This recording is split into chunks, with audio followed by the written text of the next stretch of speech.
ওই প্রান্তে হঠাৎ কিছু একটা সামনে এসে দাঁড়ালো। ভয় আমার হাত পা কাঁপতে শুরু করলো। হঠাৎ পেছন থেকে একটা শব্দ এলো, থেমো না, এগিয়ে যাও, সামনে যাই কিছু আসুক না কেন। এই কথাটা আমার আরো বেশি ভয় লাগা শুরু করলো। আগে এবং বর্তমানে যে সকল হসপিটালগুলো সরকারি, সেখানে ভয়ের কিছু না কিছু থাকেই।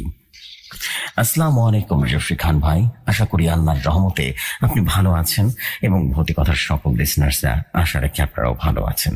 আজকে আমরা নতুন অতৃপ্ত আত্মার ঘটনা নিয়ে হাজির হলাম। লিসনার্সগণ ইতিমধ্যেই জেনে গেছেন ঘটনাটির নাম হতে চলেছে অ্যাম্বুলেন্সের কান্না।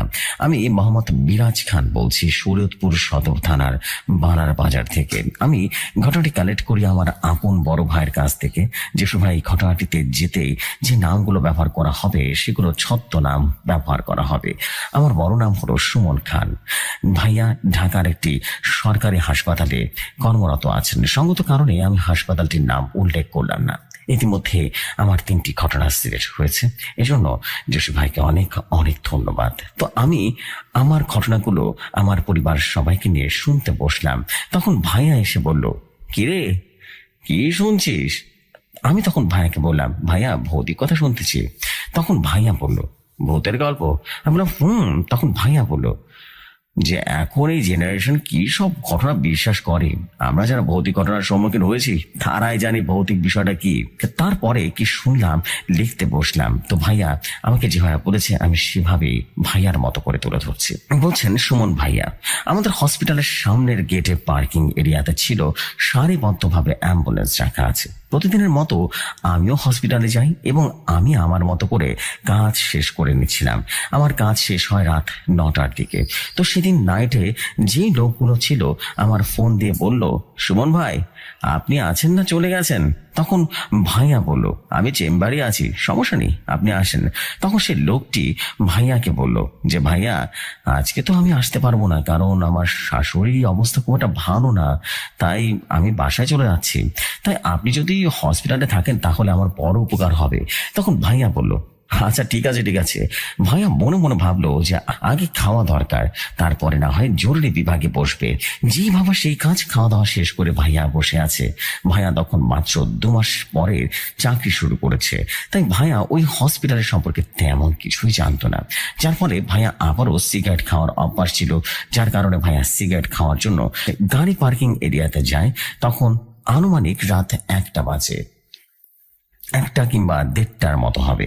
ভাইয়া সিগারেট শেষ করে চলে আসতে যাবে, ঠিক তখন হঠাৎ করে পেছন থেকে কান্নার শব্দ ভেসে আসে, তাও আবার মেয়ের কান্নার আওয়াজ।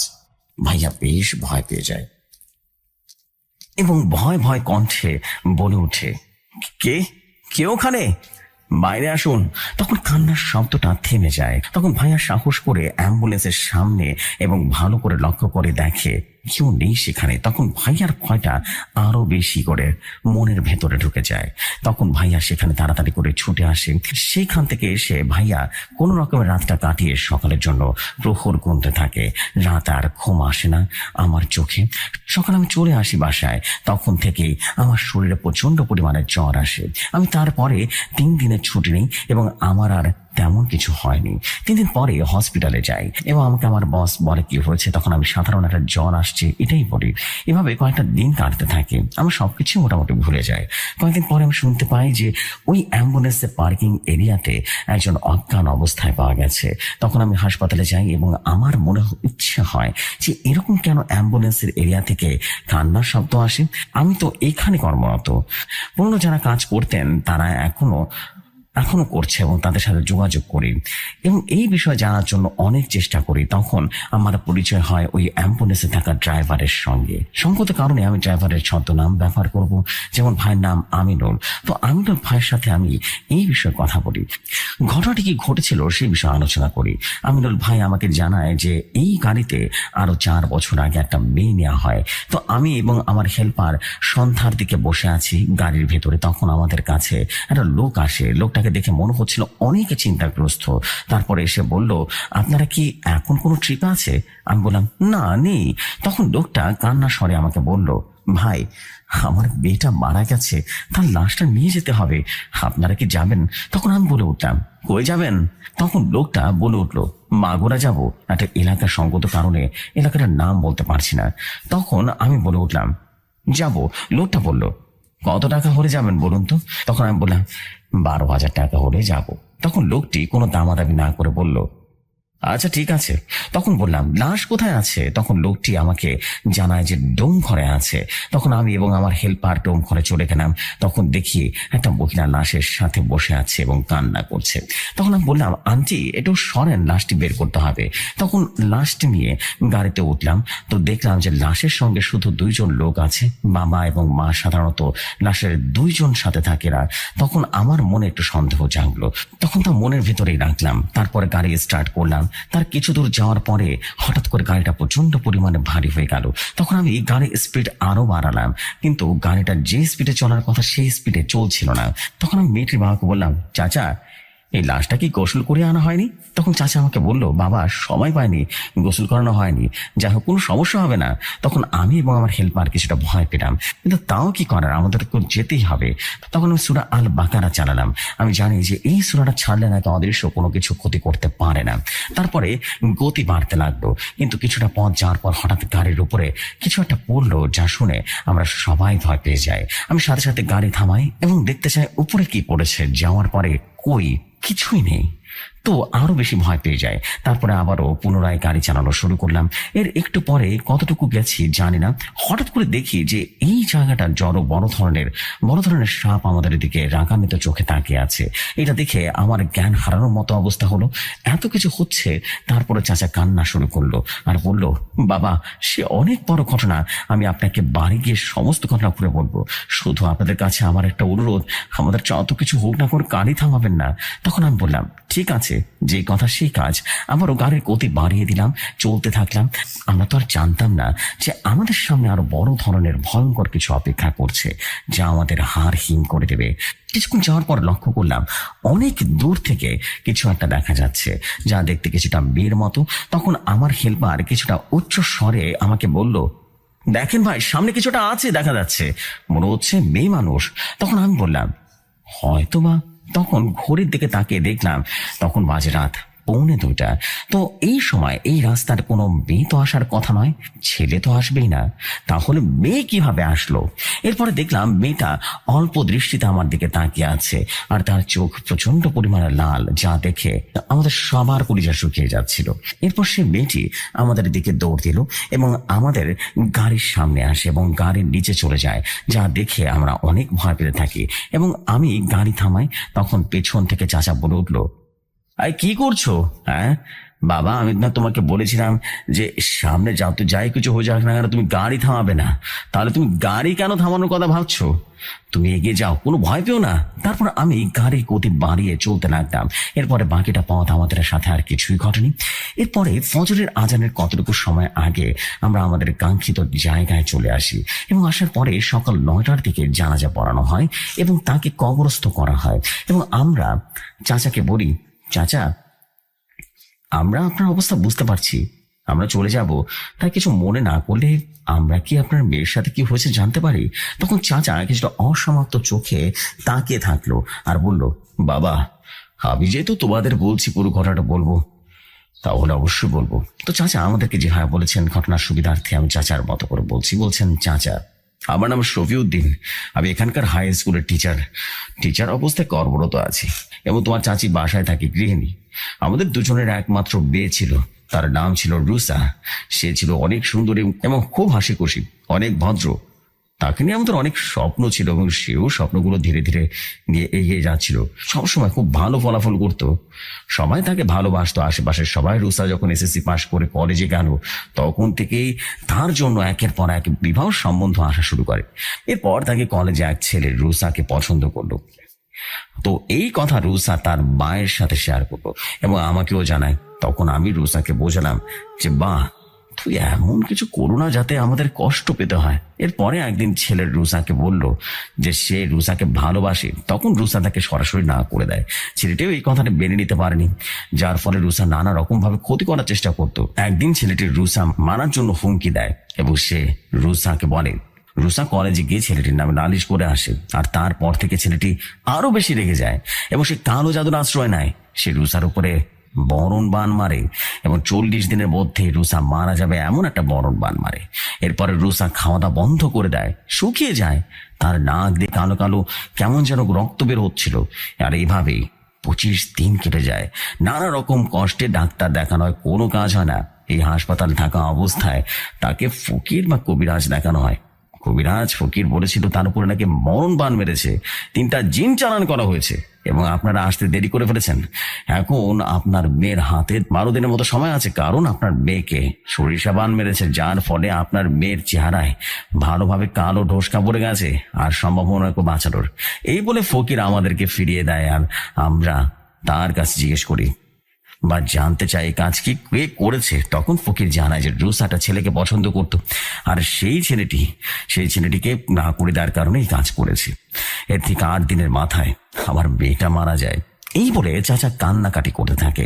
তখন আমার বোনটাও খারাপ হয়ে যায় এবং আমরা তার কিছুক্ষণ পরে চাচির কাছ থেকে বিদায় নিয়ে চলে আসি। এরপরে আমরা ঢাকায় চলে আসি এবং কয়েকদিন ছুটিতে বাড়িতে থাকি, কারণ আমার লাইফে এমন কিছু কখনো ঘটনা শুনিনি বা কোনোদিন এমন ঘটনা হয়নি। যখন ছুটি কেটে বাড়িতে গেলাম, গাড়িতে করে আসি, তখন গাড়ি চালানোর সময় মনে হয় আমার পেছনে কেউ বসে থাকে। তো এটা মনের ভুল ভেবেই চলতে থাকলাম। তো একদিন রাতে টিপ দিয়ে আসার সময় দেখি আমার গাড়িতে কেউ কান্না করছে। তো পেছনে তাকিয়ে দেখি কেউ নেই। এমন কয়েকদিন চলতে থাকলো। তারপরে প্রতিদিন এমন ঘটনা শুরু হয়। তারপরে আমি গাড়ি চালানো বন্ধই করে দিই। এটা বলে দীর্ঘ শ্বাস ফেলে থামলো আমিনুল ভাই। এরপরে সুমন ভাই আমাকে বলল, এই বিষয়টা আমার এক বন্ধু হুজুর আছে, ওই আবার এসব জ্ঞান আছে। তখন আমি ওকে সমস্ত ঘটনা করে বললাম, জানতে চাইলাম যেহেতু মেয়েটা মারা গেছে তাহলে কি এমন কেন হলো, আর গাড়ি থেকে বা কান্না কেন আসে। হুজুর আমাকে জানায় যে মেয়েটি মারা যাওয়ার জন্য যে 3টা জিন চালানো হয়েছে, সেই জিনের কাছে সে আত্মা বন্দী রয়েছে, আর এটাই সে অতিরিক্ত আত্মার। এই বলে হুজুর থামে এবং ভাইয়াও নিঃশ্বাস ফেলে ঘটনাটি বলা শেষ করে। তো প্রাণপ্রিয় জসি ভাই এবং সকল শ্রোতা বন্ধুরা, জানি না কেমন হয়েছে ঘটনাটি, আশা করি ভালো লাগবে, পড়ে শোনাবেন। ঘটনাটি লেখার সময় আমার অনেক খারাপ লাগছিল, মানুষ এমনটা হতে পারে আমার জানা নেই। তো প্রিয় জসি ভাই, আশা করি ঘটনাটি সিলেক্ট হবে, আশা করি ঘটনাটি পড়ে শোনাবেন। আর ঘটনার মধ্যে অনাকাঙ্ক্ষিত কোনো ভুল ত্রুটি হলে ক্ষমা সুন্দর দৃষ্টিতে দেখবেন। প্রিয় শ্রোতা বন্ধুরা, কথাটি ভালো লাগলে অবশ্যই জানাবেন, কমেন্টস করে জানাবেন। প্রতি কথার সাথে থাকবেন। আমি মোহাম্মদ বিরাজ খান বলছি, শরীয়তপুর সদর থানা বালার বাজার থেকে। ভৌতিক কথা দীর্ঘজীবী হোক। আসসালামু আলাইকুম।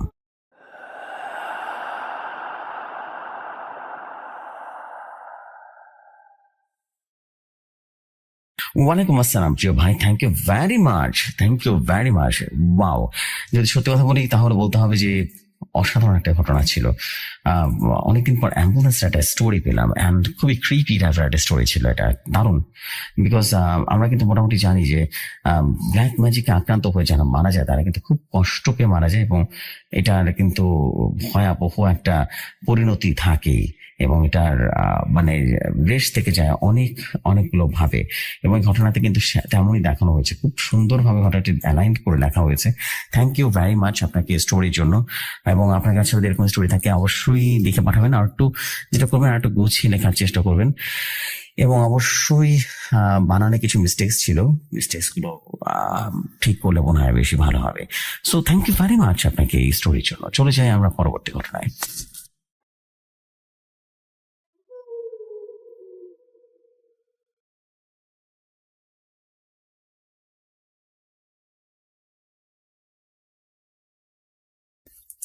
যেভাবে লেখা আছে আমি ঠিক সেভাবেই পড়ছি। আসসালামু আলাইকুম জসু ভাই, কেমন আছেন? আশা করি আল্লাহর রহমতে ভালো আছেন। আমি আশরাফুল ইসলাম, দেশের বাড়ি বরিশাল, থাকি নারায়ণগঞ্জে। দেবক মাদ্রাসা আমার বাসা। আজকে আমার 12তম ঘটনা লিখতে বসেছি। আশা করি আগের মতোই আপনাদের সবার কাছে ভালো লাগবে আমার এই ঘটনাটি। তো বেশি কথা না বলি ঘটনায় চলে যায়। বলছেন, ভাগিনা, মামা অনেকদিন তো হয়ে গেল তুমি কোনো গল্প শোনাও না। মা বলল, ভাগিনা অনেক অসুস্থতায় পারছি না, আজকে তোকে একটা ঘটনা শোনাবো, চল। ভাগনা বলল, কোথায় যাবো মামা? মামা বলল, চল ওই পাশের টঙে বসে আমরা গল্প করি, ঠিক আছে? ভাগনা বলল, আচ্ছা মামা, তাহলে চল। মামা বলল, তোর বামেকে কয়টা মুড়ি মাখিয়ে দিতে বল, খাবো আর গল্প করব। ভাগিনা বলল, আচ্ছা মামা তুমি যাও, আমি নিয়ে আসছি। তারপর মুড়ি খেতে খেতে মামা বলা শুরু করলো তার গল্প। ধর, এটা আজ থেকে প্রায় 20 বছর আগের কথা। তখন সিয়ামের সাথে আমার অনেক ভালো বন্ধুত্ব হয়ে গেছিল। প্রতিদিন সিয়াম আমাদের বাসায় 2-1 বার আসতো। তোকে বলছি না, আগের ঘটনায় জসিমের সে শক্তি ফিরে পাওয়ার কথা। মাগনা বলল, হ্যাঁ মামা শুনেছি। তারপর থেকে সিয়াম আমাদের বাসায় দু একবার আসা যাওয়া করতো। একদিন ঘটনা হলো কি, আমি আর আমার বন্ধু সিয়াম বসে বসে গল্প করছিলাম। তখনই মা এসে বলল, বাবা আশরাফুল, তোর তো বয়স কম হয়নি বাবা, এখন তো আর আগের মতো কাজ করতে পারি না, একটা বিয়ে করে নে। আমি যখনই বলতে যাব তখনই সিয়াম আমার হাত চেপে ধরে বলল, বন্ধু কোনো কথা বলো না, শুধু বলো আচ্ছা ঠিক আছে।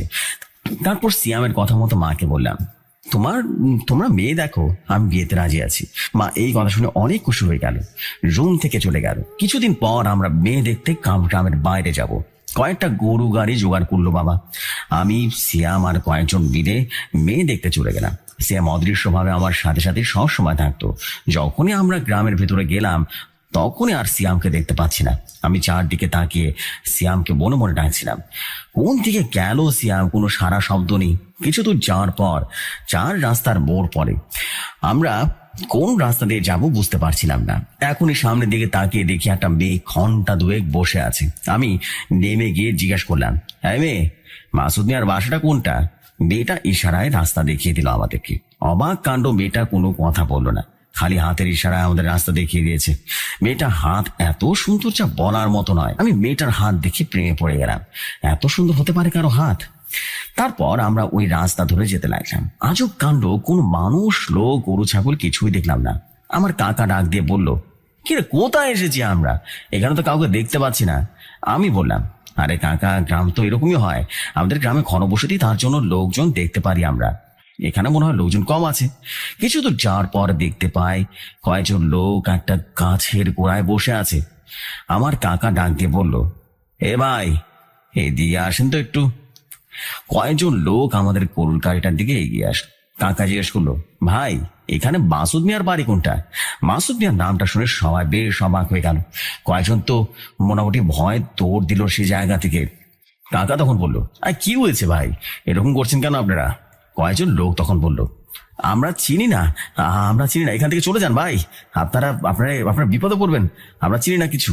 কাকা তো পুরোপুরি হতভম্ব হয়ে গেল। তখন আমাকে ডাক দিয়ে বললো, আশরাফুল, এসব কি হচ্ছে? আমি তখন বললাম, আমি কি বলবো কাকাকে, বলো তো, আমি তো কিছুই জানি না। আমি মনে মনে সিয়ামকে স্মরণ করলাম, তবুও কোনো সারা শব্দ পাচ্ছি না সিয়ামের। তারপর আমরা গরুর গাড়ি নিয়ে কিছু দূর যাওয়ার পর একটা বাড়ি দেখতে পেলাম। আশেপাশে কোনো বাড়ি নেই, চোখ যত দূর যায় একটা বড় ঘরও দেখতে পাচ্ছি না। তারপর কাকা এগিয়ে গিয়ে দরজায় কড়া নাড়লো, বাড়িতে কেউ আছেন নাকি? হ্যাঁ, কেউ আছেন? তখন এক বৃদ্ধ লোক বেরিয়ে এলো, কাশতে কাশতে বলল, কে আপনারা? কে, এখানে কি যান? আমাদেরকে আপনি চিনবেন না, আমরা অন্য এক গ্রাম থেকে এসেছি। মাসুদ মিয়ার বাসাটা কোনটা বলতে পারেন? লোকটা কাশতে কাশতে বলল, আমি মাসুদ মিয়া। কাকা তো খুশি হয়ে গেল আর বলল, আমাদেরকে রমন ঘটক পাঠিয়েছে আপনার মেয়ে দেখার জন্য। লোকটা একটা রহস্যময় হাসি দিল। কাকা বেশ অবাক হয়ে গেল, কি হয়েছে? লোকটা কাশতে কাশতে বলল, বাবা কিছু না, তোমরা সবাই এসে ভেতরে বসো, আমার মেয়ে তৈরি হয়ে আসছে, দাঁড়াও। তখনই ভেতর থেকে আওয়াজ এলো বাইরে থেকে, সোমা, আমাদের মেয়ে দেখতে এসেছে। মহিলাটি বলল, আচ্ছা তাদেরকে বসার জায়গায় বসতে দাও। তারপর আমরা সবাই ভেতরে ঢুকে এক জায়গায় বসে রইলাম। তখনই দরজার সাইড থেকে কার যেন পায়েলের আওয়াজ আসছে। আমি অবাক হয়ে তাকিয়ে রইলাম, কি হচ্ছে? এত সুন্দর আওয়াজ কার পায়েলের কাছ থেকে আসছে? আমি যখন বের হতে যাব ঠিক তখনই আমার কাকা আমার হাত টেনে ধরে বসলো। কাকা বলল, বস এখানে, বস। মেয়ে দেখতে এসে এইটা কেমন কথা? হ্যাঁ, এটা কেমন ব্যবহার? আমি যেন মোহে পড়ে আছি। কাকা যে কথা বলছে আমি কাকার মুখের দিকে তাকাতে পারছি না, কোনো কথাই শুনতে পাচ্ছি না। আমি খালি ওই মেয়েটার কথা মনে পড়ে যাচ্ছে আমার। তারপর মেয়েটা নাস্তা দিল আর বলল, এগুলো আপনারা খেয়ে নিন। কাকা বলল, আমরা এখানে খেতে আসিনি, মেয়ে দেখতে এসেছি, তাড়াতাড়ি মেয়েকে দেখান আমাদেরকে। লোকটা তখন বলে উঠলো, একটু একটু সবুর করুন, এগুলো খেতে থাকেন, আমার মেয়ে এসে পড়বে। কাকা লোকটার কথা মতো খেতে লাগলো। আমাকে ডাক দিয়ে বললো, আশরাফুল, তুমিও খা, কিছু খেয়ে নে। আমাকে যে কাকা এত কিছু বলছে আমি কিছুই বুঝতে পারছিলাম না। আমি শুধু মেয়েটার দিকে এক দৃষ্টিতে তাকিয়ে আছি। আমার শরীরে হাত দিয়ে ঝাঁকুনি দিল, বলল, এসব কি আশরাফুল, অন্য খেয়ালে কি ভাবছিস তুই? তখন আমি হুঁশে ফিরে আসলাম। আমি বলে উঠলাম, কি কি কি হয়েছে কাকা? হ্যাঁ, কি হয়েছে? কাকা বলে উঠলো, এইখানে আসার পর থেকে তুই কেমন যেন করছিস তুই। আমি তখন বলে উঠলাম, কিছু না কাকা, এই এমনি মনটা একটু খারাপ করছিল আর কি। তারপর মেয়েটার বাবা এসে আমায় বলল, ভাই এখন তো মেয়েকে দেখাতে পারবো না। কাকা বলে উঠলো, কিন্তু কেন এখন দেখাতে পারবেন না কেন, কি হয়েছে? তখন ওর মা বললো, ওর মা আজকে ওই মেয়ে দেখাতে বারণ করেছে। কাকা তখন বলে উঠলো, কিন্তু কেন, কি হয়েছে? মেয়ের বাবা বলে উঠলো, আজকে বৃহস্পতিবার, আজকে ভালো দিন না, তাই কালকে শুক্রবার ভালো দিন, ওই মেয়েকে দেখাতে বলেছে। কালকে মেয়ে দেখাবে, তার আগে মেয়ে দেখাবে না। আপনারা যদি দয়া করে আজকে রাতটা এখানেই থেকে যান, কালকে সকালে মেয়ে দেখে আপনারা চলে যাবেন। কাকা বলে উঠলো, সেটা হতে পারে না, আমরা তাহলে এখনই চলে যাই, আরেকদিন এসে দেখে যাব, কেমন? তখন আমি বলে উঠলাম, না না সমস্যা নেই, কালকে মেয়ে দেখে আমরা এখান থেকে যাব। আমার কথা শুনে মেয়ের বাবা এক রহস্যময় হাসি দিল। কাকা হাসিটা দেখে কেমন জানি লাগলো। আমি বলে উঠলাম, সমস্যা নেই, আপনি কোনো চিন্তা করবেন না, আমরা আজকে রাতটা এখানেই কাটিয়ে দেবো, মেয়ে দেখে তারপর বাসায় যাব। মেয়েটার বাবা বলে উঠলো, হ্যাঁ আচ্ছা, তোমাদের ধন্যবাদ, সমস্যা নেই। তারপর মেয়েটার বাবা চলে গেল। কাকা আমাদেরকে বলল, কি হয়েছে তোর বলতো, তুই থাকার জন্য রাজি হয়ে গেলি কেন? আমি বলে উঠলাম, কাকা দেখো অনেক দূর থেকে এসেছি, কেন সন্ধ্যা তো হয়ে গেল, আজকে রাতটা থেকে কালকে সকালবেলা মেয়েকে দেখে চলে যাব, সমস্যা কি? কাকা বলল, আচ্ছা তাহলে ঠিক আছে, দেখি। তারপর আমরা রাতের খাবার খেয়ে শুতে চলে গেলাম। তখনই বাহির থেকে কে যেন হেঁটে যাচ্ছে। কাকা বলল, বাইরে থেকে আবার কে হেঁটে যাচ্ছে এত রাতে বলতো? আমি বললাম, তুমি আওয়াজ পাচ্ছ না? কাকা তখন বলে উঠলো, কিসের আওয়াজ আবার? আমি বললাম, এই যে শুনলা না?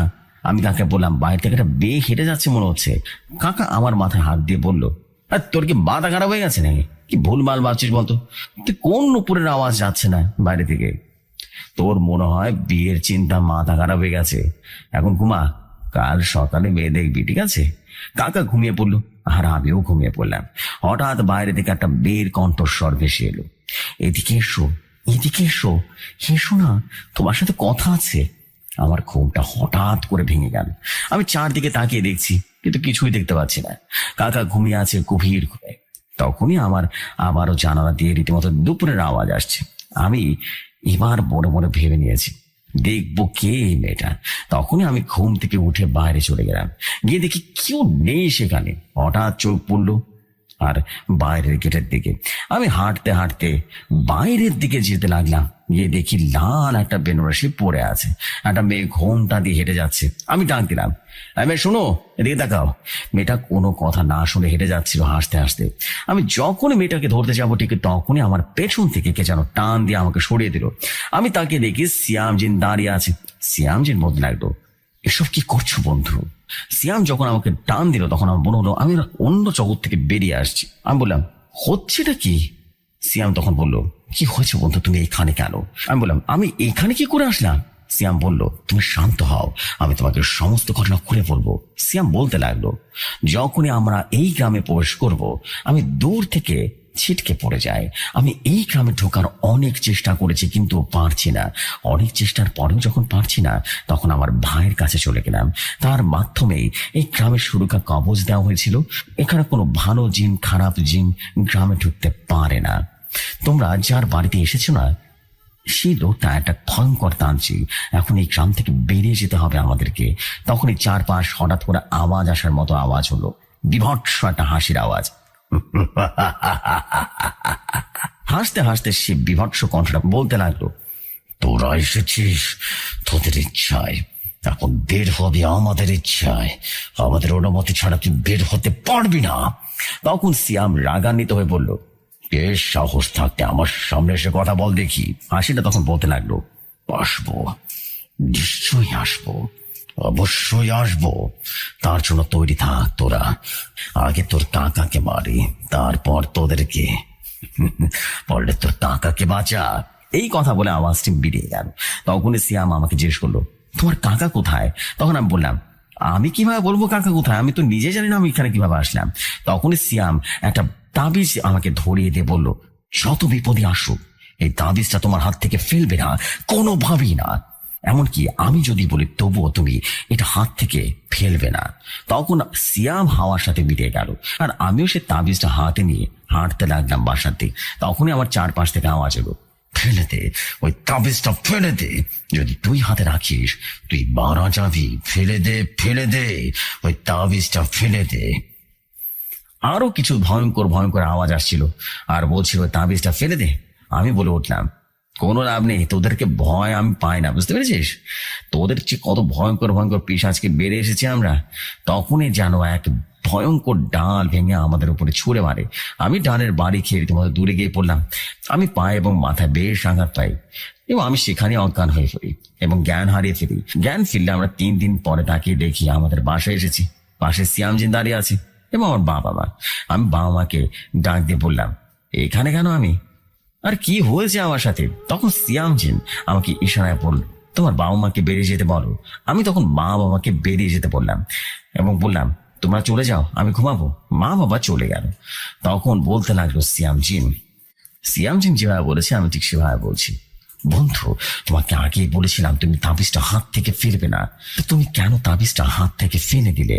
আমি বললাম, আমি আবার কখন তাবিজটা ফেলে দিয়েছি? হ্যাঁ, আমার ডালে বাড়ি খাওয়ার পর আমার আর কিছুই মরেনি। তখন সিয়ামজিন বুঝতে পারে যে যখনই ডালে বাড়ি খাই তখন আমার হাত থেকে সে তাবিজটা পড়ে গিয়েছিল। আমি বললাম, কি হয়েছে ওখানে বন্ধু, আমার কাকা কোথায়? তখন সিয়ামজিন বলল, তোমার কাকা ভালো আছে, আর কিছুক্ষণ পর বের হয়েছে, তার তোমার কাকাকে আর বাঁচানো যেত না। আমি বললাম, বন্ধু এখানে যা যা হয়েছে সবকিছু আমাকে খুলে বলো তো, আমি শুনবো। তারপর বলল সিয়ামজিন, বন্ধু যখনই আমি তোমাকে তাবিজটা দিয়ে ওখানে চলে যাই তোমার কাকাকে খুঁজতে, তখনই দেখতে পাই তোমার কাকাকে ওরা বেঁধে রেখেছে, বলি দেওয়ার জন্য তৈরি করেছে ওই খারাপ তান্ত্রিক। আমি এটা দেখে যখনই হামলা করতে যাব আমি দূরে ছিটকে গিয়ে পড়ে গেলাম। আমি বুঝতে পারছি না কি হচ্ছে আমার সাথে। তখন তান্ত্রিক হাসতে হাসতে বলল, তোর মতো একটা জিন আমার কিছুই করতে পারবে না। তারপর আমি আমার আসল রূপ নিলাম। আমার সারা শরীর থেকে বিদ্যুৎ বের হচ্ছিল। তখনই রুমের ভিতরে কাকা চলে আসলো, এসে বলল, বাকিটা আমি বলছি শোন। আমি বলে উঠলাম, তুমি কি বলবে? তুমি কি আমার বন্ধু সিয়ামজিনকে দেখতে পারো? কাকা বলল, আগে দেখতে পারিনি, এখন দেখতে পারি। সিয়ামের দিকে তাকিয়ে অবাক হলাম। সিয়াম বলল, ওই যুদ্ধকালে আমি তাকে দেখা দিয়েছিলাম। কাকা বলে উঠলো, তাহলে শোন, এবার আমি বলছি। সিয়াম যখন দানব প্রকৃতির রূপ নিল না, সে এতটা ভয়ঙ্কর ছিল যা বলে বোঝাতে পারবো না। চারদিক থেকে বিদ্যুৎ বের হচ্ছিল আর 2 চোখ থেকে রীতিমতো বিদ্যুৎ বের হয়ে চারপাশে পুড়িয়ে দিচ্ছিল। তার হাতে বিশাল একটা তালোয়ার আর বিদ্যুতের দিকে ছিল। যখন এই রূপ দেখে তান্ত্রিক হাসতে হাসতে বলল, তোর রূপ দেখে মনে হচ্ছে আমি ভয় পাবো। তুই মনে হয় আমাকে চিনিস না। তখনই তান্ত্রিক কি যেন পরে মাটিতে ফুঁ দিল। তখনই মাটি কম্পন হতে শুরু করলো। তখন মাটি ফেটে আকৃতি একটা বিশাল আকৃতির দানব জিন বেরিয়ে এলো। জিনটা এতটা বিকট আওয়াজ করলো আমি কান চেপে ধরে বসে রইলাম। আমি ওই দানব জিনটাকে আওয়াজ নিতে পারছিলাম না। তখনই সিয়াম জিনের উপরে ঝাঁপিয়ে পড়লো। সিয়াম জিন রীতিমতো দানবটাকে লাথি মেরে দূরে ফেলে দিল আর বলতে লাগলো, তুই লাকুসের বংশধর না, তোর বাবা আমার হাতে মরেছে আর তুই আমার হাতে মরবি আজকে। এই কথা শুনে দানব জিনটা বলে উঠল, তুই আমার বাবাকে মেরেছিস, তোকে আমি ছাড়বো না। সিয়াম হাসতে হাসতে বলল, আচ্ছা দাদাই, আমাকে মারবি না, মার। তখন দানবটা বিশাল এক আগুনের তালোয়ার বের করলো, তারপর সিয়ামের উপরে ঝাঁপিয়ে পড়লো। সিয়ামও কম না, লাকুসের বংশধর তার ছেলেকে লাথি মেরে দূরে ফেলে দিল। তো বাবা আমার সাথে পারেনি, আর তুই সামান্য তার ছেলে হয়ে আমার সাথে লড়াই করতে কেন এসেছিস? তখনই সিয়ামজির বিকট এক আওয়াজ করে বিশাল তালোয়ারের আলো আকাশ থেকে পড়লো। তালোয়ার দিতে মনে হচ্ছিল বিদ্যুৎ চমকাচ্ছে খালি। চারদিকে গাছপালা সব পুড়ে যাচ্ছে সেই তালোয়ারের তাপে। সিয়াম তালোয়ারটি নিয়ে দানবের দিকে এগিয়ে গেল, গিয়ে একটা কোপ দিল আর সাথে সাথে বলতে লাগলো, তুই আমাকে চিনিস না ভালো করে, তোর বাবা এই ভুল করেছে, তার জন্য জাহান্নামে পাঠিয়েছি। আজকে তোর বাবার জাহান্নামে পাঠিয়ে দিলাম তোকে, আয় এবার কে আসবে আয়। এই রূপ দেখে তান্ত্রিক বেশ ভয় পেয়ে গেল আর বলতে লাগলো, প্রভু আমার ভুল হয়ে গেছে, আমি আপনাকে চিনতে পারি না, আমাকে ক্ষমা করে দিন। এই ভুল আমি কোনোদিন করব না। আমি শুধু তান্ত্রিক করিনি, আমার তান্ত্রিক হওয়ার একটা রহস্য আছে। সিয়ামজিন স্বাভাবিক হয়ে গেল আর সিয়ামজিন তান্ত্রিকের চোখে তার সত্যতা দেখতে পেয়েছে, তার জন্য থেমে গেল আর বলতে লাগলো, কি হচ্ছে আমাকে খুলে বলো তুমি। তখন তান্ত্রিক বলতে লাগলো, আজ থেকে প্রায় 20 বছর আগের ঘটনা। আমরা অনেক শান্তিতে বসবাস করতাম এই গ্রামে। আমাদের কোনো দুঃখ ছিল না, আমাদের একটা মাত্র মেয়ে ছিল, যেমন সুন্দর দেখতে তেমন মানুষ দেখলে রীতিমতো প্রেমে পড়ে যাবে, এতটাই সুন্দর ছিল। যখন আমার মেয়ের 18 বছর বয়স হলো, তখন আমরা বিয়ের জন্য ঘটক খুঁজছিলাম। ঘটক বলেছিল যে মেয়েকে বিয়ে দিবেন, তার সাথে কি দিবেন বলুন তো? আমি বললাম, আমার তো আর কিছু নেই, শুধু বেটাই আছে। ঘটক বলল, আচ্ছা সমস্যা নেই, আমি দেখছি। তারপর কয়েকদিন পর ঘটক একটা পাত্র ধরে নিয়ে এলো। পাত্র অনেক ভালো ছিল, পরিবারও ছিল আমাদের আমাদের বাসায়। আমরা একটা জিনিস লক্ষ্য করলাম, তাদের সাথে কোনো মেয়েরও না। আমি ঘটককে বললাম, এরা কি পাত্র? ঘটক বলল, ওই যে মাঝখানে লোকটাকে দেখছেন না, সেই পাত্র। আমি পাত্রকে দেখে পছন্দ হয়ে গেল আমার। তখনই বৃষ্টি শুরু হলো বাইরে। সবাই বলল, এখন কিভাবে যাব আমরা? তারপর আমি উঠে বসলাম আর বললাম, এই এখন আপনাদের যাওয়ার কোনো দরকার নেই, আগে মেয়েকে দেখে পছন্দ হলে একেবারে কাল সকালে চলে যাবেন আপনারা। তারপর আমরা মেয়েকে সাজিয়ে তাদের সামনে নিয়ে আসলাম। আমার মেয়েকে দেখে সবার পছন্দ হয়ে গেল। তারপর রাতে খাবার দিয়ে সবাইকে ঘুমাতে জায়গা করে দিলাম। সকালবেলা উঠে দেখি কেউ নেই আমাদের বাসায়।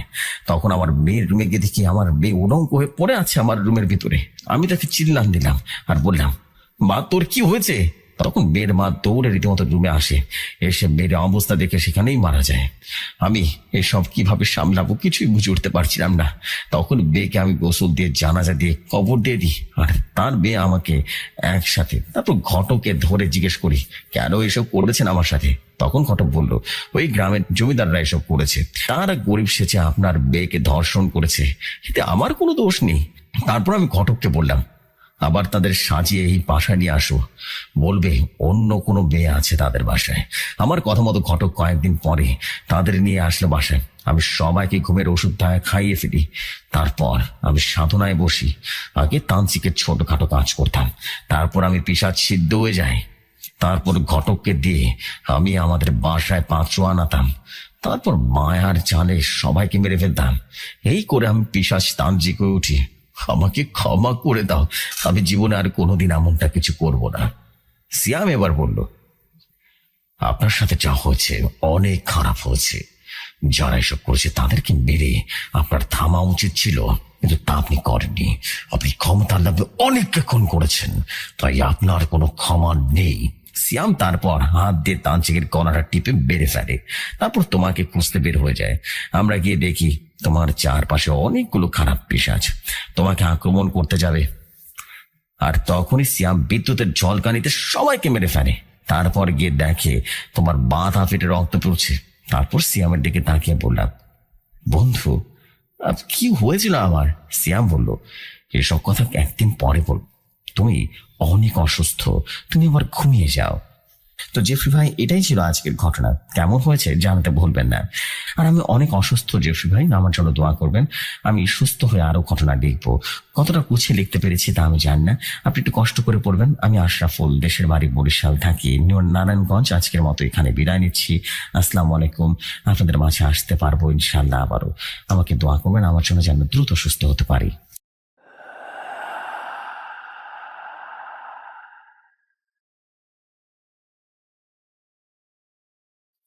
ওয়ালাইকুম আসসালাম প্রিয় আশরাফুল ভাই। মাই গড, এইটা একটা মাস্টার ক্লাস স্টোরি ছিল, মাইন্ড ব্লোয়িং একটা স্টোরি ছিল ব্রো। সত্যি বললাম, এই স্টোরিটা আপনার যতগুলো আপনি স্টোরি পাঠাচ্ছেন, আপনার স্টোরিগুলো খুব সুন্দর হচ্ছে। এবং আলহামদুলিল্লাহ যে আপনার প্রতিটা স্টোরি শেয়ার হয়ে গেছে। অ্যান্ড আজকের ঘটনাটা খুব সুন্দর গোছানো ঘটনা ছিল। এবং তার থেকে বড় কথা হচ্ছে আপনার আজকে স্পেলিং মিস্টেকই ছিল না। মাশাল্লাহ, একটা দুইটা বোধহয় মিস্টেক ছিল যেটা আমি ওভারকাম করে ফেলছি।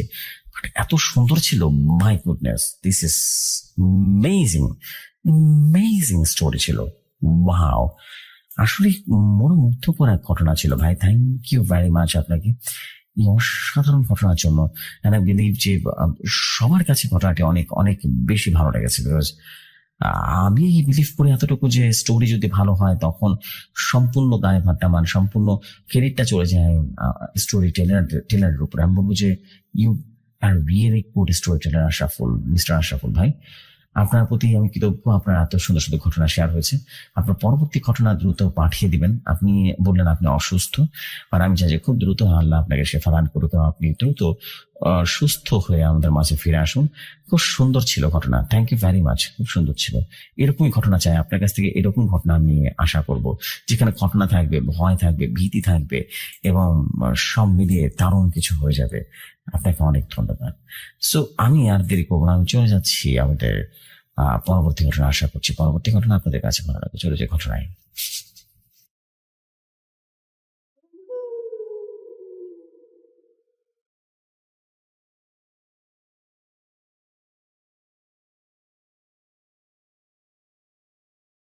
যেভাবে লেখা আছে আমি ঠিক সেভাবেই পড়ছি। আসসালামু আলাইকুম, আমার নাম মাহমুদুল হক। এই প্রথম ভৌতিক কথায় ঘটনা পাঠাচ্ছি, জানি না শেয়ার হবে কিনা। যদি শেয়ার হয় তাহলে অবশ্যই আমাকে জানাবেন, কততম এপিসোডে শেয়ার করবেন। ঘটনার নাম রাতের রিকশাওয়ালা। শুরু করছি ঘটনা।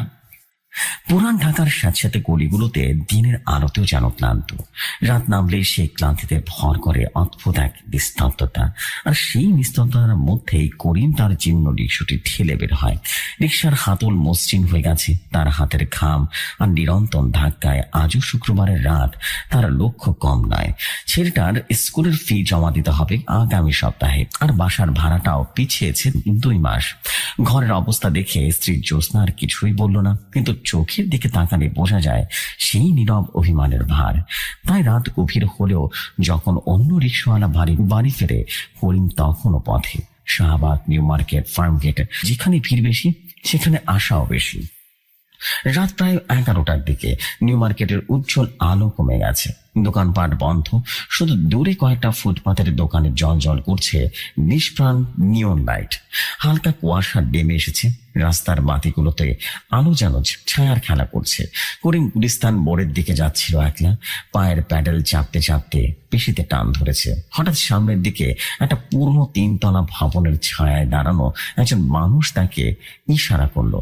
হাতটা উঁচু করে আঙ্গুলটা নেড়ে ডাকলো, ঠিক যেন একটা গতিশীল ছবির ফ্রেমে আটকে গেছে সে। রিক্সা, রিক্সা!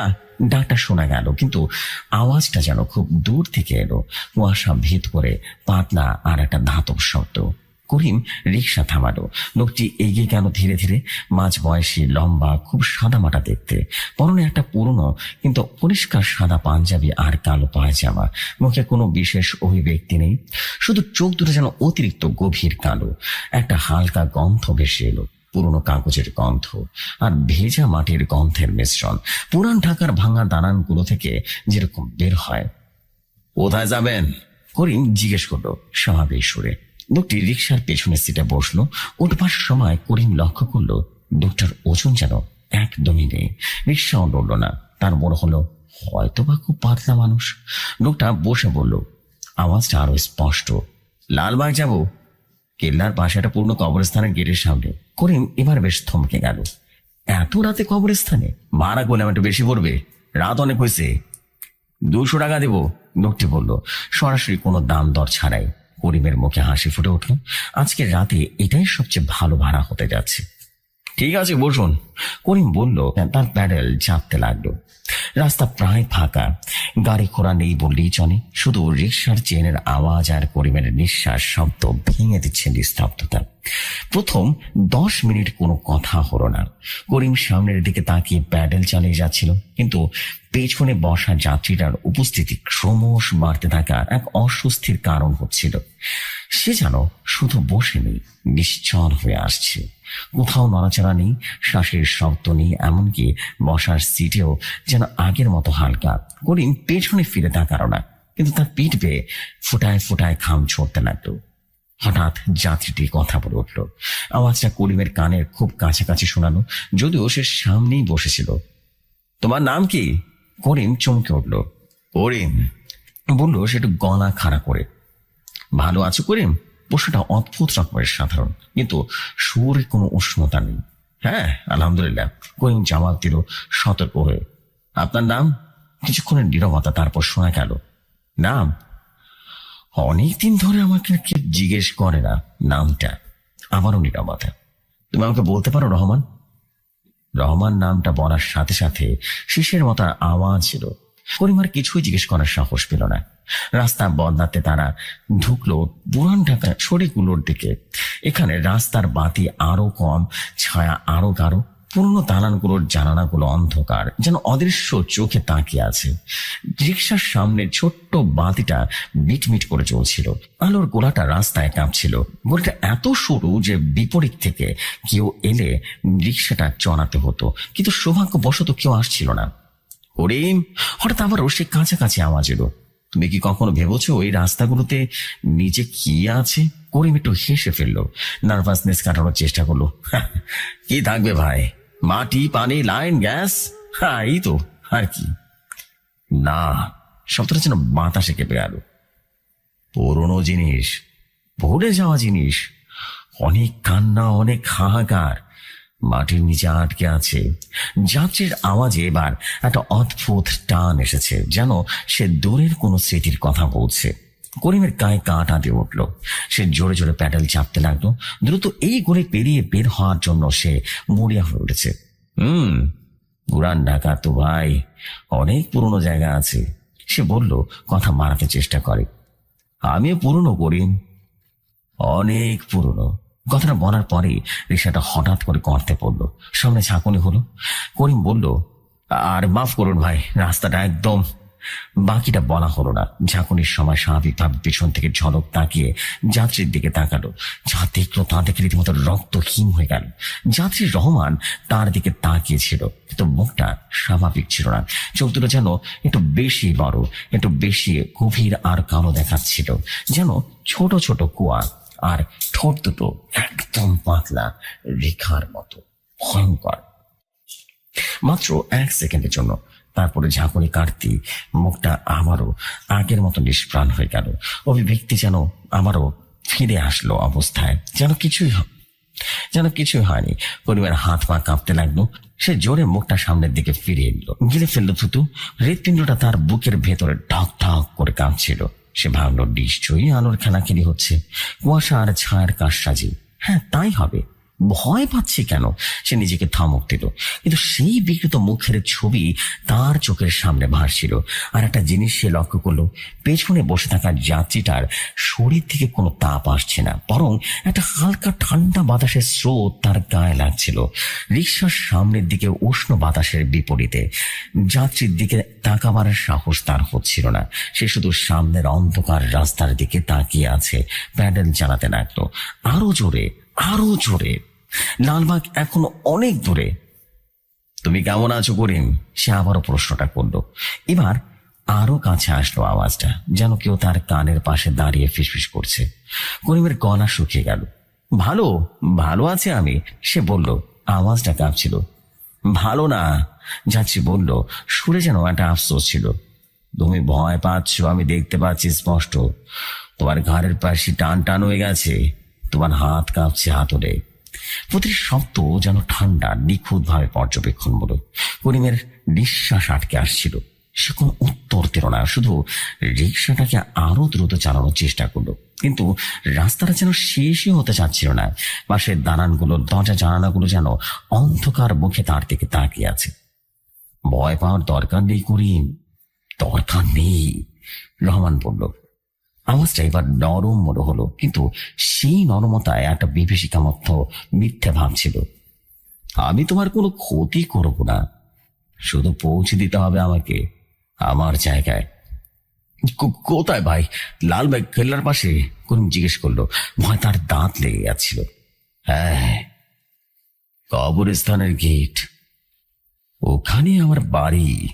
শেষের কথাটা বলার সময় আওয়াজটা একটু দমে গেল, যেন দূর থেকে আসছে। করিমের মাথায় বিদ্যুৎ খেলে গেল। কবরস্থানের গেটে তার বাড়ি? সে সাহস করে এবার পেছনে না তাকিয়ে বলল, আরে ভাই, মজা করছেন, ওটা তো কবরস্থান। মজা? রহমানের আওয়াজ এবার একটু হালকা শুষ্ক আওয়াজ এলো, হাসির মতো, কিন্তু হাসি নয়। কে বলেছে কবরস্থানে শুধু মৃতদের জন্য? কিছু আত্মা, কিছু সত্তা যারা মাঝপথে আটকে গেছে, তাদেরও ঠিকানা সেখানে। যারা ভুলে গেছে, কিংবা যাদেরকে ভুলে রাখা হয়েছে, করিমের শরীরের প্রতিটা লোম খারাপ হয়ে গেল। সে বুঝতে পারছিল এইটা কোনো সাধারণ যাত্রী নয়, এটা অন্য জিনিস। যে জিনিস মুখ থেকে ঝাঁকুনির সময় দেখেছিল সেটা কোনো ভুল বা কোনো আলোর খেলা ছিল না। সে আরো জোরে জোরে প্যাডেল চাপতে লাগলো। রিক্সার চেইন ঝনঝন করে শব্দ করছিল। আশেপাশে দালানগুলো যেন আরো ভয়ঙ্কর অন্ধকার ডাকছিল তাদের ক্রাশ করার জন্য। তবে খুব ক্লান্ত করে রহমানের আওয়াজ এবার মাথা ঠিক উপর দিয়ে আসছিল। দিনের পর দিন রাত জেগে রিক্সা চালাও, সংসার চালাও, কষ্ট পাও, কেউ জানে না তোমার কষ্ট, কেউ দেখে না তোমার ঘাম। কথাগুলো যেন সরাসরি করিমের মনের গভীর থেকে উঠে আসা বেদনার সুরের মতো বেজে উঠল। তার চোখে পানি চলে এলো। হ্যাঁ, কেউ তা শুনে না তার কষ্ট। জ্যোৎস্না শুধু নীরবে অভিমান করে। ছেলেটা খেলতে চায়, স্কুলে ফি দিতে হয়। তোমার ছেলেটার নাম কি? আওয়াজটা এবার একটু কৌতূহল মনে হলো। আরিফ। করিমের গলা যেন কাঁপছিল। সুন্দর নাম। সে কেমন ছেলে? করিমের গলার পিণ্ডটা গিরে ফেলল। এটা কেমন প্রশ্ন? ভালো ভালো ছেলে, পড়াশোনা করে। পায়ের মতো নাকি বাবার মতো? রহমান জিজ্ঞেস করলো। আওয়াজটা কেমন ছিল, ভয়ঙ্কর। বাবার মতো, করিম বলল। তার নিজের আওয়াজ তার নিজের কাছে অজানা লাগছে। বাবার মতো? রহমান যেন কথাটা পুনরাবৃত্তি করলো গভীর ভাবে। তাহলে সে বড় হয়ে রিক্সাওয়ালা হবে? কথাটা করিমের বুকের ভিতরে ছুরির মতো বিদ্ধ। এটাই তার সবচাইতে বড় ভয়। সে চায় না আরিফ তার মতো জীবন কাটায়। সে কোনো উত্তর দিল না, চোখের পানি মুছে ফেললো এবং হাতের পিঠ দিয়ে রিক্সার বেগ বাড়ালো। হঠাৎ রিক্সাটা প্রচন্ড ভাবে নড়ে উঠলো, যেন পেছনে কেউ ধাক্কা দিল। করিম হাতল ধরে সোজা হয়ে বসে রইল। তার পেছনে বসা যাত্রীটিকে একটু নড়েনি, নিশ্চল হয়ে আছে। কি হলো? করিম হঠাৎ করে জিজ্ঞেস করলো। কিছু না, রহমান বলল, আওয়াজটা যেন আরো নিচু। শুধু ওরা জানতে পেরে গেছে। কারা? কে? কারা জানতে পেরেছে? করিম যেন চিৎকার করে ফেললো। যারা ওখানে থাকে তাদেরকে আমরা বিরক্ত করেছি এই রাস্তা দিয়ে যাচ্ছি বলে। রহমানের আওয়াজ এবার আরো স্পষ্ট ভয় ধরা দিল, যা আগে ছিল না। করিম পেছন ফিরে তাকাতেই যাচ্ছিল, কিন্তু ভয় পারল না। তার বদলে সে সামনের রাস্তা দিয়ে তীক্ষ্ণ দৃষ্টিতে তাকালো। রাস্তাটা আরো অন্ধকার হয়ে গেছে। গলির চারপাশের দালানগুলো ছায়া যেন সড়কে নেমে এসেছে কালো পর্দার মতো করে। দূরে কোথাও বাতির আলো এখনো দেখা যাচ্ছিল না। শুধু রিক্সার সামনে ছোট্ট বাতিটা একটা ক্ষীণ হলদেটে গোলক আলো যেন ফেলছিল, যেটা কুয়াশার মধ্যে মিলিয়ে যাচ্ছিল মাত্র কয়েক ফুট সামনে গিয়ে। বাতাসটা একদম বন্ধ, গভীর নিস্তব্ধতা, শুধু রিক্সার চেনের ঝনঝনানি আর করিমের নিজের দ্রুত কাঁপা শ্বাসের শব্দ। তারপর সে শুনতে পেল খুব মৃদু, প্রথমে পেছনে গলির ভেতর থেকে পা টান টান করে হাঁটার শব্দ, শুকনো পাতা মরানোর শব্দ, কিন্তু কোথাও পাতা ছিল না রাস্তায়। শব্দটা যেন খালি পায়ে কংক্রিটের উপরে হাঁটার শব্দ। ধীর টেনে হিচড়ে এক জোড়া নয়, দু জোড়া নয়, তিন জোড়া। গুণে বোঝা যাচ্ছিল না, শব্দটা ক্রমশ স্পষ্ট হচ্ছিল, তাদের দিকে আসছিল। করিমের হৃদস্পন্দন কানেও শোনা যাচ্ছিল। ভাই, সে ফিসফিস করে বলল, পেছনে পেছনে কারা যেন আসছে। রহমান কোনো উত্তর দিল না। করিম পেছনে ঝুঁকে দেখলো রহমান সিটেই বসে আছে, কিন্তু তার মাথা নিচু, পেছনের একদম ঘুরে আছে গলির গভীর অন্ধকারের দিকে তাকিয়ে। তার গাঢ় কোটের রং যেন গলির অন্ধকারের সাথে মিশে গেছে। তার শরীর একদম শক্ত হয়ে এসেছে। ওরা আসছে, ওরা আসছে, রহমান ফিসফিস করে বলল, আওয়াজ যেন ভয়ঙ্কর। দ্রুত করো করিম, খুব দ্রুত। করিম তার সমস্ত শক্তি দিয়ে প্যাডেল চালাতে লাগলো এবং পেশিগুলোতে আগুন ধরে গেল। রিক্সার গতি বেড়ে গেল, কিন্তু পেছনের সে পায়ের শব্দটা আরো স্পষ্ট, আরো ভয়ঙ্কর। ধীর স্থির অটল, যেন কেউ কোনো তাড়াহুড়ো নেই। কারণ ওরা জানে যে ধরা পড়বেই। সন্তানটা এখনই এতটাই কাছাকাছি চলে এসেছে, রিক্সার পেছনের চাকার পাশেই যেন কেউ হাঁটছে। কিন্তু করিমের পেছনে তাকাতে পারলো না। সে শুধু সামনের দিকে তাকিয়ে ভয় কুকড়ে রিক্সা চালিয়ে যেতে লাগলো। হঠাৎ করে রিক্সাটা প্রচন্ড বাধা পেল, যেন কেউ পেছনের দিকে শক্ত করে ধরে রেখেছে। করিম সামনের দিকে ঝুঁকে পড়লো, হাতলটা ধরে রক্ষা পেল, কিন্তু রিক্সা থেমে গেল। প্যাডেলে চাপ দিলেও সামনে এগোচ্ছিল না। পেছনের চাকাটা যেন কাদায় আটকে গেছে। কি কি হয়েছে? করিম চিৎকার করে বলল, ওরা ধরে রেখেছে। রহমানের গলার আওয়াজ কাঁপছিল, সে যেন নিষ্প্রাণ ভাবে একদম উধাও। ওরা আমাকে চায় না, আমাকে ফিরিয়ে নিতে চায়। ওরা ওরা কারা? করিম চিৎকার করলো। সে এবার বাধ্য হয়ে পেছনে তাকালো। গলির গভীর অন্ধকার রিক্সার ক্ষীণ আলোয় প্রান্ত সীমায় সে মোটামুটি 3টা স্পষ্ট মানব আকৃতির ছায়া দেখতে পেল, কিন্তু সেগুলো ঠিক কোনো মানুষ ছিল না। আকৃতিটা বিকৃত ছিল, যেন অস্বাভাবিকভাবে লম্বা, হাত পা পাতলা, শরীর কুৎসিত, মুখমণ্ডল একেবারে অস্পষ্ট, শুধু গভীর কালো ফাঁকা অংশ। তারা দাঁড়িয়েছিল একদম শীতল ভাবে। তার দিকে এক তীব্র ঠান্ডা বাতাস পড়েছিল। সে বাতাসে গায়ে কাঁটা দেয়, এমনকি হাড়ের পর্যন্ত শীতল অনুভূতি দেয়। আর একটা গন্ধ, পচা মাটির গন্ধ, পুরনো কফিনের গন্ধ। করিমের নিঃশ্বাস বন্ধ হয়ে আসছিল। সে দিশেহারা হয়ে রহমানের দিকে তাকালো। কি করব, কি করব ভাই? রহমানের দিকে তাকালো। এবার তার চোখ আগে থেকে সে গভীর কালো ভাব ছিল না, বরং তীব্র ভয়, এক ধরনের বেদনাদায়ক অনুনয় ছিল। চালাও করিম, চালাও, সমস্ত শক্তি দিয়ে চালাও।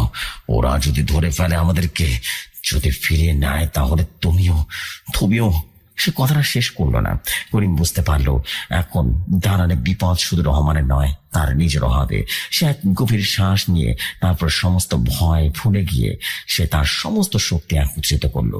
সে রিক্সার হাতলের উপরে ভর দিয়ে দাঁড়িয়ে পড়লো। তারপর প্যাডেল তার উপরে ওজনটাতে চাপ দিল। পায়ের পেশিতে আগুন জ্বললো, হাড় পর্যন্ত ব্যথা করলো। সে গর্জে উঠলো নিজের অজান্তেই, আল্লাহ হাফেজ। রিক্সাটা হঠাৎই নড়ে উঠলো। পেছনের চাকার বাঁধন কাটার মতো একটা অনুভূতি হলো। রিক্সাটা সামনের দিকে ছুটে চললো। করিম পেছনে তাকালো। গলির মোড়ে অন্ধকারে ওই বিকৃত ছায়াগুলো দাঁড়িয়ে আছে, কিন্তু তাদের থেকে দূরে সরে যাচ্ছে। তারা আর এগোচ্ছিল না, শুধু দাঁড়িয়ে নিঃশব্দে দেখছিল। করিমের শরীর থেকে সমস্ত শক্তি চলে গেল। সে বসে পড়লো সিটে। হাঁপাতে হাঁপাতে ঘামে ভিজে গেছে তার গায়ের জামা। সে আবারও পেছনে তাকালো রহমানের দিকে। রহমান সিটের গা ঘেঁষে বসে একদম কুকড়ে গেছে। তার মুখটা হাতের মধ্যে লুকিয়ে আছে। তার পুরো শরীর কাঁপছিল। করিমের মনে হলো সে কাঁদছে, কোনো শব্দ নেই, শুধু তার কাঁধ দুটো অনিয়ন্ত্রিত ভাবে কেঁপে উঠেছে। ভাই, আপনি ঠিক আছেন? করিম জিজ্ঞেস করলো। নিজেও কাঁপছে। রহমান মাথা নাড়ল, কিন্তু মুখ তোল না। তার কণ্ঠস্বরেরও ভাঙা গদ। আর বেশি দূরে নেই, দ্রুত ছাড়াও দয়া করে। করিম এবার প্যাডেলে চাপ দিল, কিন্তু এবার তার শক্তি অনেক কম। ভয় যেন কিছুটা কমে গেছে, কিন্তু তার জায়গায় এসেছে গভীর বিষণ্ণতা আর অবিশ্বাস্য ক্লান্তি। তার প্রধান রাস্তা উঠে গেল। এখানে আলো আর একটু বেশি। গাড়ির 2-4টা দেখা যাচ্ছিল। দূরেই লালবাগ কেল্লার অন্ধকার রূপ দেখা যাচ্ছিল। আর তার পাশে পুরনো কবরস্থানের উঁচু দেয়াল আর লোহার গেট। কবরস্থানের গেটের সামনে এসে করিম রিক্সা থামালো। গেটটা বন্ধ, ভারী লোহার শিকল দিয়ে তালাবদ্ধ। ভেতরে অসংখ্য কবর, স্মৃতিসৌধের ছায়ার অন্ধকারে ডুবে আছে। একটা গভীর মৃত্যুর নীরবতা সেখানে বিরাজ করছিল। রহমান ধীরে ধীরে রিক্সা থেকে নামল। তার নাড়াচাড়া এখনো যেন খুব কষ্টকর। সে গেটের দিক দিয়ে এগিয়ে গেল। করিম রিক্সায় বসেই দেখছিল। এখন প্যাডেল ধরার হাতল থেকে হাত সরাতে পারেনি, নড়াবারও শক্তি নেই। রহমান গেটের সামনে দাঁড়ালো। তারপর সে পেছন ফিরে করিমের দিকে তাকালো। রিক্সার সামনে বাতির আলোয় তার মুখটা আংশিক ভাবে দেখা যাচ্ছিল। এবার কোনো বিকৃত ছিল না, কিন্তু চোখ দুটো ছিল অস্বাভাবিক ভাবে ক্লান্ত, গভীর বেদনায় ভরা। মুখে একটা অসহায় ভাব। ধন্যবাদ করিম, সে বলল, আওয়াজটা যেন স্বাভাবিক মানুষের মতো, কিন্তু ভীষণ ক্লান্ত। তুমি আমাকে আমার জায়গায় পৌঁছে দিয়েছ। কোন কিছুই বলতে পারলো না, শুধু তাকিয়ে রইল। রহমান আবারও গেটের দিকে ঘুরলো। তারপর সে অবিশ্বাস একটা জিনিস করলো। সে গেটের লোহার শিক আর কনক্রিটের দেয়ালের ফাঁকা জায়গায় গিয়ে দাঁড়িয়ে গেল। গেট তালাবদ্ধ, ফাঁক দিয়ে মানুষ পার হওয়া অসম্ভব। কিন্তু রহমান সোজা লোহার শিক আর দেয়াল মধ্যকার অন্ধকার ফটকের দিক দিয়ে হাঁটলো, ভেদ করে যেন চলে গেল। তারপর বেরিয়ে গেল, সরাসরি অদৃশ্য হয়ে গেল। লোটার শিকটাও নড়ল না, দেয়ালও স্পর্শ করলো না। সে যেন অন্ধকারের মধ্যেই মিশে গেল, পানিতে দ্রবীভূত হয়ে থাকা কালির মতো করে। করিম যেন চোখ ছানা মারা। সে রিক্সা থেকে নামলো, হাতড়াতে গেটের কাছে গেল। শক্ত লোহার শিক, শক্ত কংক্রিটের দেয়াল, মাঝখানে ফাঁকা আছে, কিন্তু তা এত সরু একটা বেড়ালো প্রবেশ করতে পারবে না। আর কোনো মানুষ তো নয়, কোনো গর্ত তো নেই, কোনো রাস্তাও নেই, শুধু অন্ধকার আর ঠান্ডা একটা হাওয়া বইছিল গেটের ফাঁকগুলো দিয়ে। তারা আসার পথে গলিতে সে বিকৃত ছায়াগুলো ছিল, সেখানে কিছু দেখা গেল না, শুধু নিস্তব্ধ রাত। করিম পেছনে হাঁটল, আর তার পা আবারও কাঁপতে শুরু করলো। সে দ্রুত রিক্সার কাছে গেল, উঠে বসলো। তার পকেটে টাকা আছে কিনা দেখলো। 200 টাকার নোটটা সেখানে ছিল, কিন্তু টাকাটা হাতে নিতেই তার সারা শরীর শিউরে উঠল। টাকাটা ছিল একদম ঠান্ডা, বরফের মতো ঠান্ডা, আর স্পর্শ ছিল অস্বাভাবিক রকমের পশ্চিম। কাগজের মতো নয়, যেন পিচ্ছিল কোনো কিছু। সে টাকাটা রিক্সার সিটে ফেলে দিল, যেন সেটা জ্বলন্ত কয়লা। তারপর সে তার সমস্ত শেষ শক্তি দিয়ে রিক্সাটা ঘোরালো এবং যেখান থেকে এসেছিল সেই দিকে, আলোর দিকে, মানুষের ভিড়ের দিকে ছুটে চলল। পেছনের দিকে তাকালো না। লালবাগ কেল্লার কবরস্থানের গেটের ছায়া অন্ধকারের সাথে মিলিয়ে গেল। রিক্সা যখন নিউ মার্কেটের কাছে এসে পৌঁছালো, যেখানে এখনো কিছু মানুষ, কিছু দোকান খোলা, করিম থামলো। সে নেমে তার চায়ের দোকানের সামনে বসে পড়লো। হাত পা কাঁপছিল। দোকানদার অস্বাভাবিকভাবে চা দিল এবং করিম গরম চায়ের কাপটা 2 হাতে ঝরিয়ে ধরে বসে রইল। তার শরীরের ভেতর থেকে ঠান্ডা লাগছিল। দোকানদার, একটা মাঝবয়সী লোক, করিমের মুখ দেখে বলল, কি হ্যাঁ ভাই, এত রাতে কি এদিকে? মুখ তো একদম সাদা দেখাচ্ছে, কেমন আছো? করিম চায়ের কাপে মুখ গুজে বলল, কণ্ঠস্বর ভাঙা, ভালো আছি, শুধু শুধু একটু ক্লান্ত লাগছে আর কি।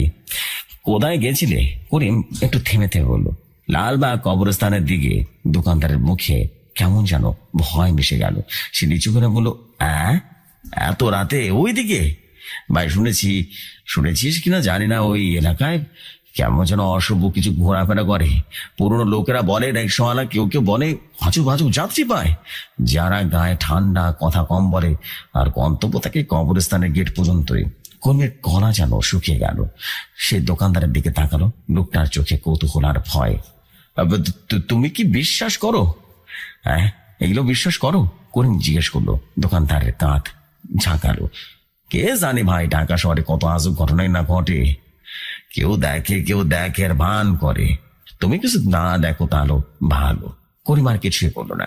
সে চা শেষ করে উঠে দাঁড়ালো। তার মনে হচ্ছিল পেছনে অন্ধকারের দিক থেকে কেউ তাকে দেখছে। সে দ্রুত রিকশায় উঠে বসলো। টাকাটা এখনো সিটের উপরে পড়ে আছে, বরফের মতো সাদা ঠান্ডা। সেটা রাগ মোচন দিয়ে রীতিমতো টাকাটা রাস্তায় ছুড়ে ফেলে দিল। টাকাটা অন্ধকারের সাথে মিলিয়ে গেল। তারপর সে রিকশা চালিয়ে বাড়ির দিকে রওনা দিল। গন্তব্য বাড়ি, আলো, জ্যোৎস্না, আরিফ, বাস্তবতা। কিন্তু রাস্তার প্রতিটা ছায়া এখন সন্দেহের চোখে দেখছিল। রিকশার পেছনের সিটটা খালি ছিল, কিন্তু করিমের পিঠ বেয়ে বারবার ঘাম আসছিল। মনে হচ্ছিল সে নিষ্প্রাণ, গভীর কালো চোখ এখনো তার পিঠের কাছে তাকিয়ে আছে, আর সে বিকৃত হাসির ছবি তার চোখের সামনে ভাসছে। সে জানতো আগের রাতের অভিজ্ঞতা সে কখনো ভুলতে পারবে না। রাতের রিকশাওয়ালাগুলোর জীবন আর আগের মতো কখনো থাকবে না, কারণ সে জানে অন্ধকার শুধু অন্ধকারই নয়, তার অদৃশ্য দর্শক, ভুলে যাওয়া সত্তাদেরও আবাসস্থল, আর সেখানেও মাঝে মধ্যে ভাড়া দিতে হয়। বাড়ির সামনে রিকশা থামাতে করিমের পা দুটো কাঁপছিল। লোহার গেটটা ঠেকর দিল এবং শব্দে পাশের বস্তির কুকুরগুলো ঘেউ ঘেউ করে উঠল। ভেতর থেকে আলো জ্বলল। জ্যোৎস্নার শব্দ খুলে বেরিয়ে গেল। মুখটা উদ্বেগ। এত রাত, শরীর খারাপ নাকি? মুখ তো বোলিং দেখাচ্ছে। করিম গলাটা খাকারে দিয়ে বলল, না না না, ঠিক আছে, শুধু একটু বেশি ক্লান্ত আর কি। সে রিকশাটা ঠেলে উঠানে ঢোকান। হাতের স্পর্শ করতে আবারও মনে পড়ল সে বরফ ঠান্ডা ঢাকার স্পর্শ। গায়ে শিহরণ বয়ে গেল। ছোট্ট ঘরে ঢুকতে আরিফ ঘুম ভেঙে আবারও বাবাকে জড়িয়ে ধরল। বাবা, কাল স্কুলে পিকনিকে যাব। করিম ছেলেকে টেনে নিল। তার কণ্ঠ উষ্ণ, যেন বিষণ্ণতার একটু স্বস্তি দিল।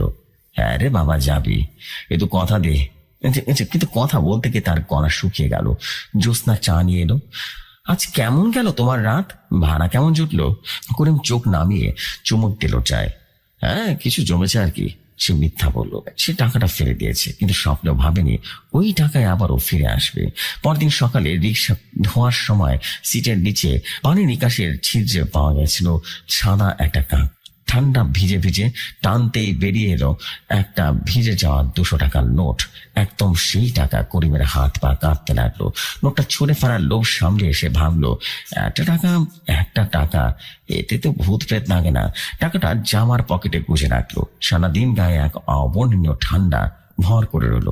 কয়েকদিন কেটে গেল। করিম চেষ্টা করলো ভুলে থাকতে, কিন্তু রাত বাড়লেই পুরান ঢাকার গলিতে তার চোখ ভিন্ন ভিন্ন রূপ দিত। অন্ধকারে জানালাগুলো যেন তাকে দেখত। রাস্তায় হঠাৎ করে হাত তুললেই তার বুক ধুক ধুক করে উঠত।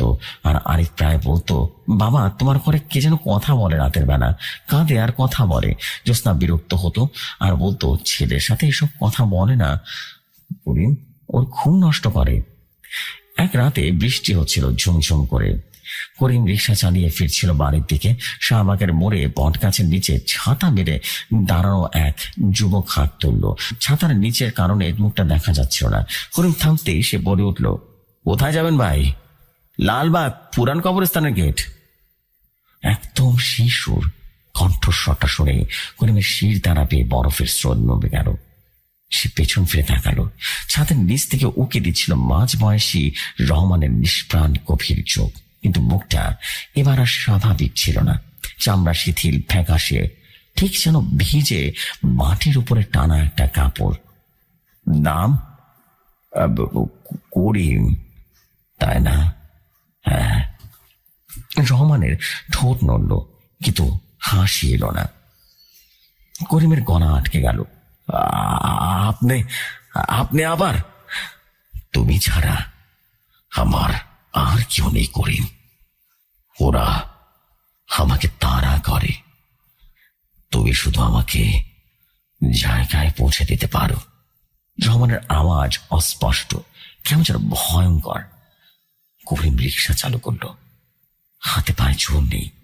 বৃষ্টির শব্দে গলির নিস্তব্ধতা ভেঙে যাচ্ছে, কিন্তু রিক্সার ভেতরটা কেমন যেন নীরব। হঠাৎ রহমান ঝুঁকে পড়ল সামনের দিকে। তার ঠান্ডা নিঃশ্বাস করিমের কানে লাগলো। টাকাটা ফেলে দিলে কেন?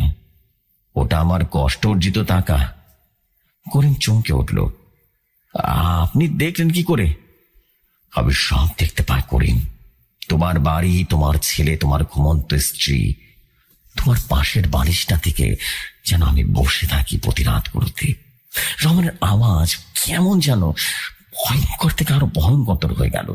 করিম থেমে গেল একটা গলির মোড়ে। বৃষ্টি ততক্ষণে প্রবল হয়ে উঠেছে। নামুন, এখানে নামুন, ভাড়া লাগবো না। নামবো না। রহমানের কঠিন গলা যেন আরো কঠিন হয়ে গেল।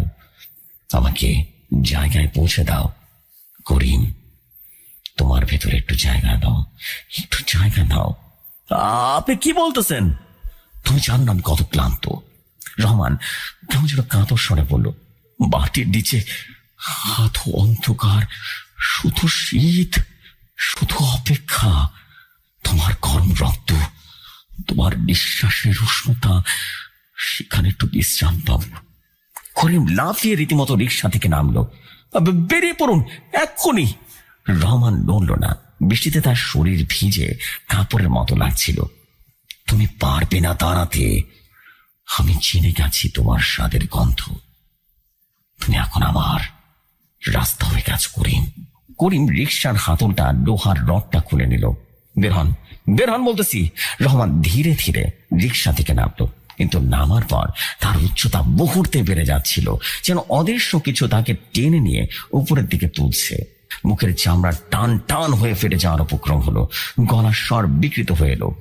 আমি যাব না করিম, যাব না। করিম ভয় পিছিয়ে গেল। হঠাৎ করে রহমানের দেহ থেকে কালো একটা ছায়া বিচ্ছিন্ন হয়ে ছুটে এলো তার দিকে। করিম রডটাও উড়িয়ে মারল। কিন্তু ছায়া ভেদ করে তার বুকের ভেতরে ঢুকে গেল। প্রচন্ড ঠান্ডায় তার হৃৎপিণ্ড যেন জমে গেল। সে মাটিতে লুটিয়ে পড়ল, জ্ঞান হারিয়ে ফেলল। সে বাড়ির বিছানায়। জ্যোৎস্না চোখে পানি মুছছিল। দুদিন জ্বর আর বকবক করছিলে, ভয় পেয়ে গেছিলাম। করিম নিজের হাত দেখল, কাঁপছিল।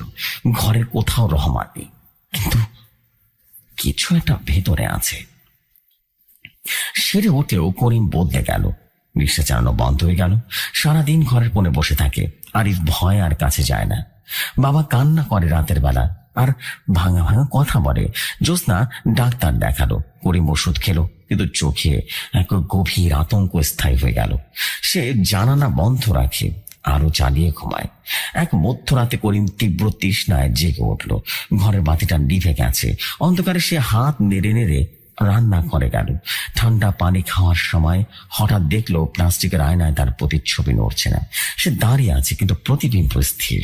তারপর আয়না ধীরে ধীরে ফুটে উঠল রহমানের সেই বিকৃত হাসি, ঠোঁটে কানে টান টান। করিম আয়নাটা ছুঁড়ে ফেললো, চিৎকার করে উঠল, চলে যাও, আমার ভেতর থেকে বের হয়ে যাও। জ্যোৎস্না ছুটে এলো। কি হয়েছে আবার, কাকে বলছো? করিমের স্ত্রী কাঁধে শক্ত করে চেপে ধরলো, কাঁপা গলায় বলল, ওই যে রহমান, ও আমার ভেতরে আছে, ওকে বের হতে হবে, ওকে বের হতে হবে। জ্যোৎস্নার চোখে ভয়।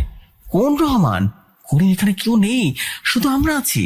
পরদিন দুপুরবেলা করিম উঠোনে বসে আছে। হঠাৎ আরিফ দৌড়ে এসে বলল, বাবা, সে কাকুটা এসেছে, তোমার রিক্সার উপরে বসে আছে। করিমের রক্তহীন হয়ে গেল। সে ধীরে ধীরে রিক্সার দিকে এগিয়ে গেল। সিটে কেউ নেই, কিন্তু সিটের ফোমে একটা গভীর ডেবে যাওয়া দাগ আছে। ঠিক যেন কেউ দীর্ঘক্ষণ বসে থাকলে যেমন দাগ হয়, ঠিক তেমন। আর সিটের ওপরে ভিজে মাটির গন্ধ মাখানো 200 টাকার নোট। সেদিন রাতে করিম আর ঘুমাতে পারল না। শোয়ার ঘরের দেয়ালের ছায়ার মধ্যে সে দেখতে পেল ধীরে ধীরে একটা মুখ ফুটে উঠেছে, রহমানের মুখ। এবার শুধু চোখ দুটো গভীর কালো গর্তের মতো। একটা কণ্ঠস্বর তার মাথার ভেতরে শো শো করে উঠল, জায়গা পেয়ে গেছে করিম, এত আরাম, এত উষ্ণতা, তুমি ভয় পেও না, আমি তোমার ভেতরেই থাকবো। করিম চিৎকার করতে চাইল, কিন্তু তার গলা দিয়ে গজ বের হলো না। সে বুঝতে পারলো তার শরীর নিয়ন্ত্রণ করছে আরেকজন। হাত নিজেই যেন উঠে গেল, আঙ্গুলগুলো বিকৃত ভঙ্গিতে মচড়াতে লাগলো। সে উঠে বসলো, তারপর অদ্ভুত নরম পদক্ষেপে জানালার দিকে হাঁটলো। বাইরে অন্ধকার, নিচে উঠোন, রিকশার ছায়া ডুবে আছে। মাথায় ভেতর থেকে আবারও ফিসফিস করে বলল, করিম চল।